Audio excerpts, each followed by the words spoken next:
سامعین، کنفیوشس نے کہا تھا کہ اگر مستقبل بنانا چاہتے ہیں تو ماضی کو پڑھیں۔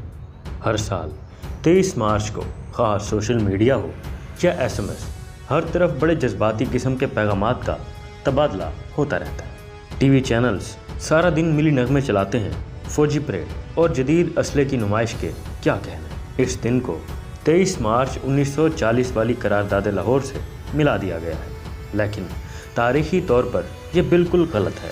حقیقت میں 1957 سے پہلے نہ تو یہ پاکستان ڈے تھا اور نہ ہی اس دن کوئی چھٹی ہوا کرتی تھی۔ آئیے دیکھتے ہیں کہ 23 مارچ پاکستان ڈے کیسے بنا۔ اصل میں 23 مارچ 1956 کو پاکستان کا پہلا آئین منظور ہوا اور پاکستان اسلامی جمہوریہ پاکستان قرار پایا۔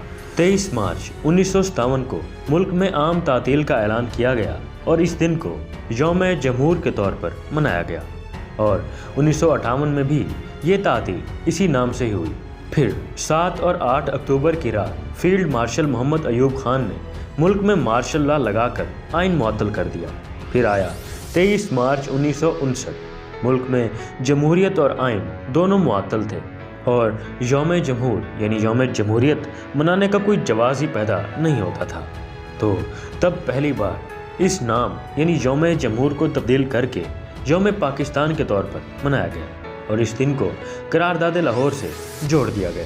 حقیقت یہ ہے کہ قرارداد لاہور مولوی AK فضل الحق نے 22 مارچ 1940 کو پیش کی تھی اور متفقہ طور پر 24 مارچ کو یہ قرارداد منظور ہوئی تھی۔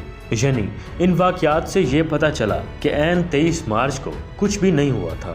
جو تاریخ ہمیں پڑھائی گئی ہے، بے شک اس پر ایمان ضرور رکھیں اور خوشیاں بھی ضرور منائیں، لیکن حقیقت کا جاننا ضروری ہے۔ تو دوستو، 23 مارچ یعنی یوم پاکستان کے حوالے سے یہ معلومات آپ کو کیسی لگی؟ کامنٹ سیکشن میں ضرور بتائیے گا۔ ویڈیو کو لائک اینڈ شیئر بھی ضرور کر دیجیے گا اور چینل کو سبسکرائب بھی ضرور کیجیے گا۔ میں ملتا ہوں نیکسٹ ویڈیو میں، تب تک کے لیے اپنے بھائی کو اجازت دیجیے۔ دعاؤں میں ضرور یاد رکھیے گا۔ شکریہ، اللہ حافظ۔